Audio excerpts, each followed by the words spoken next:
Today, I want to talk about whether or not something is actually helpful. Welcome to the Up in My Business podcast with me, Lex Lancaster, where you'll get an inside look at all things tech, business, and my life as a physical therapist turned digital operations expert. You'll hear all about my lessons as a business owner, the ins and outs of tech for your business, and more. From SEO, websites, and email marketing to automations, launches, and copywriting, I've got you. I'm so excited you're here. Let's dive in.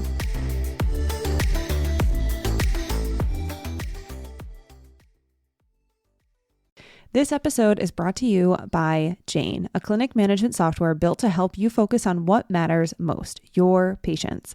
Building rapport with your patients is important during appointments, and that can be challenging when you're also trying to take timely and detailed documentation.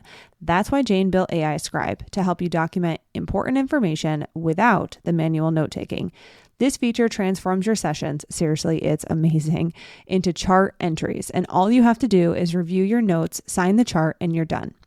And since security is a top priority at Jane, seriously, it is so important to them. AI Scribe was built securely in-house to be fully HIPAA and PIP EDA compliant. With a tool you can trust, Jane helps you spend more time on patient care.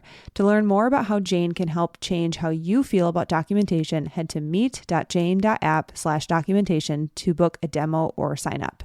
And if you're ready to go, don't forget to use my code LEX1MO for a 1-month grace period on your new Jane account. And if you're curious about AI Scribe, I highly recommend you go ahead and take a demo with Jane because I saw it in action and it is incredible. Absolutely incredible. Hello and welcome back to another episode of Up in My Business. I just totally butchered that. Up in My Business. I am pre-recording this episode because we will be on vacation when this episode drops on the 15th, but first and foremost, Lextramind applications open up today. If you're interested in Lextramind, the way that we run the application process is you submit the application with the application fee. The application fee is 110%. I shouldn't say that because that means you get more money. 100% refundable. No questions asked if you decide not to move forward or if you're not accepted. The reason we have a deposit is not to take money from you to apply. It's just so that we are not reviewing applications for people who are not ready to make an investment. We don't want to waste anyone's time, and we don't want anyone to waste our time as well. So we know that the folks who are submitting an application are not going to, back out because of the financial side of things, as far as I won't submit a $500 deposit. So, really excited I'm just excited. I'm really excited for the applications to come in this week. We love reading them. We'll sit down this upcoming weekend and read them together, and then obviously decide yes or no for folks, and then send out the acceptances and, maybe the wait next year's, if you will, or wait till next year's. And then, just really excited for all of that to come in. So Lextramind applications close on Friday, and it's not like you wake up Saturday and you realize you forgot and then you apply. We promise we will not reopen applications. So if you're interested, you need to make sure you apply by Friday. Both of us are very hardcore on the deadline situation, just because it does affect us reviewing them as well. And we only have a certain number of spots. So it's not like we're trying to be urgent, because urgency is, not real. It's more or less there's a limited amount of space. And also we're doing all the reviews that weekend. So we need to have everything in hand on Saturday. Okay. So with that being said, no life business stuff, because I just went over that for you as far as, I'm pre-recording this. So I just went through a lot of stuff for last week's episode. And if you didn't hear that, go back and listen to that episode. In this episode, I'm going to talk about something that comes up often, especially I believe it comes up often in the movement space, in the training space, in my space, in the tech space, coaching space. I think it's very universal, and it's a mindset shift that I had to make, and I still continuously have to remind myself of often. And that is the question of whether or not something is helpful. And we have to take a step back, and to give you the background of this, my Cyber Monday sale had 2 audits. One option was I just audit your website. Option number 2 was the website audit, plus I gave you options for content creation. And I gave them keywords. Both of those audits required the actual user, the buyer, to go implement the edits themselves. So what that means is someone is saying, as long as you tell me what to go do, I will go do it. And that was the extent of the audit. And in what I'm going to be doing in the next 2 weeks, and what I have on the back end of everything ready to go, I'm just like not actively taking clients. I am going to have a service where I have both options. So in my mind, when I did the audits, I was just like, because I've received multiple emails back from the folks, and they're like, oh my God, this is so much information. This is so helpful. Thank you so much. I know exactly what to do next. I'm going to implement all this stuff. Like, so much gratitude. So much gratitude. People, thank you. If you're listening to this and you got an audit and I heard back from you and said and heard how helpful it was for you, thank you for letting me know. Because when I was doing the audits, I was delivering these, and in my mind, I was like, this is so much information. They're going to feel very overwhelmed. And, if you have worked with me, you know that I'm not the do it half-ass type of person. So I'm definitely the person who's going to give you more than what I said I do typically. I mean, I said a 5 to 7 minute audit. I don't think any of the audits were 5 to 7 minutes. So I am definitely like the over giver, and like that can also work against me, because if I do give someone too much, they're not going to implement. So did I hold back on a lot of stuff? Yes, of course. I gave people the most important things that I would switch if I were them. And in my head, I kept saying like, man, my ideal service is that I just go do all this for them. Like, cause I know how I operate. I know that how long it's going to take someone to implement these changes versus how long it takes me to implement. Like, that would be so much faster. But like in my mind, there are people who want to do it themselves. And I know that. And like, that's why they're purchasing these specific services. And it also tells me a lot that a large amount of people who purchased the audits were folks who have never worked with me. And so I'm like, this makes total sense, because it's a different price point than my done for you service. It's a different price point than a coaching call. It's a lower price point. So it makes sense that folks who may not have wanted to invest in like a high ticket option decided like, oh, here's my shot to give it a chance. And for me, I love that. I love that people are really hesitant to spend their money, especially when it comes to something like tech and SEO and websites. Like, I can sit here and tell you how awesome I am and like that I will never fucking bamboozle you. But it's one of those things where like, I know very well that this is the wild, wild west. So like, I'm not trying to be like, hey, let your guard down.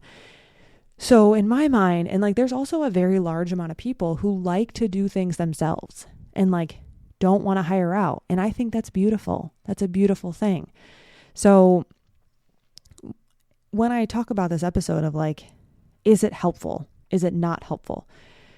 When it comes to anything that you ever offer, and you can extrapolate this to your own offers, it's not just you who gets to decide whether or not it's helpful or not helpful.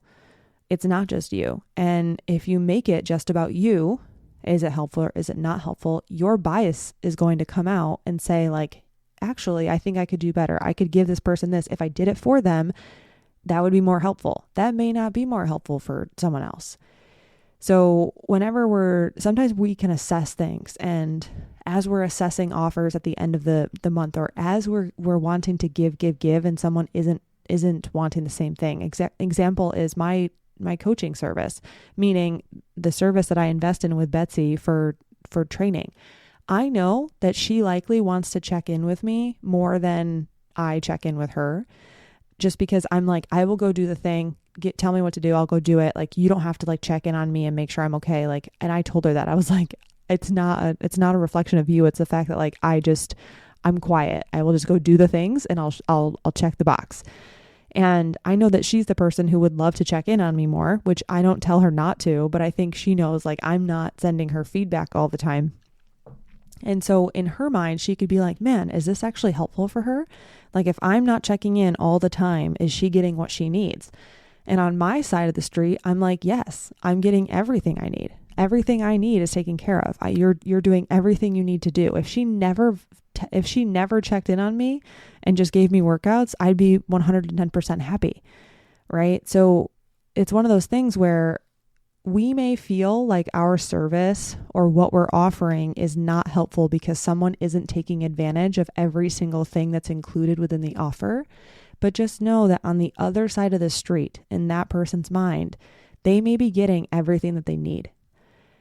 And truthfully, the only way to know the answer to that question is to ask them, right? Or to create options that take into account both things.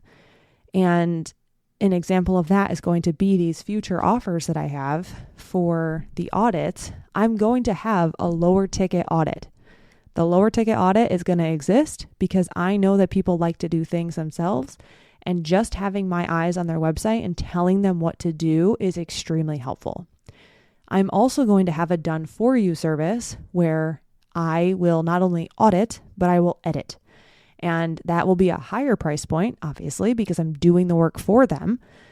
And then from there, those people get to decide, do I want to get the audit or do I want to have it done for me? And then it can be helpful for both people, as well as allow me to know that I am giving both options, right? So it satisfies my need to be like, hey, if you want more help, it's here. But if you just want something to be audited and you'll go implement, then that's also here. And again, the price point is a big deal, right? So done for you versus information only or consulting is different, right? Not to say that my hour is worth anything different, but you're going to be paying for the time for me to go implement the changes, right? And that just makes sense. It's one of those things where, of course, like that makes total sense to me. So again, it's one of those things where regardless of what we're thinking about and the offers, we can all probably take a step back and be like, man, if you think about physical therapy patients, you may include texting in between appointments, but like you might have out of 20 people, you might have 10 people, maybe even less, actually utilize texting. And I can guarantee that when a patient texts you and they're like, hey, I just did X, Y, and Z, I'm so happy. That type of thing. Or they say, hey, I'm doing this exercise and this hurts. Like, what should I do? If they reach out via text, you're like, oh my God, thank you so much for reaching out. Like, let's talk about it, blah, blah, blah, blah. But if you, in your head, you may feel like people who are not utilizing that service, they must not be getting the value, or they must feel like the service isn't good enough, or they're not getting everything that they paid for, or it's not working for them, or it's not helpful. Whereas that person on the other side of the street is just saying like, actually, I'm getting everything I need. I don't need that extra thing, right? Which also speaks to the point of like, sometimes you don't have to add 16,000 features into something, right? People just need the thing that's going to help them the most. And the rest of that is just a bonus. And some people will utilize it, some people won't. And that's okay. And that doesn't mean it's not helpful. And if someone isn't utilizing a portion of something that's included, it doesn't mean it's not helpful. It's probably very helpful to one person, but to another person, it's not. Like, I'm telling you right now, if there's a community associated with a course that I take, I don't care about the community. I don't care. All I want to do is get the information from the course. I'm probably not going to come to group calls. Like, it's not something that I like. I don't need it. I don't want it.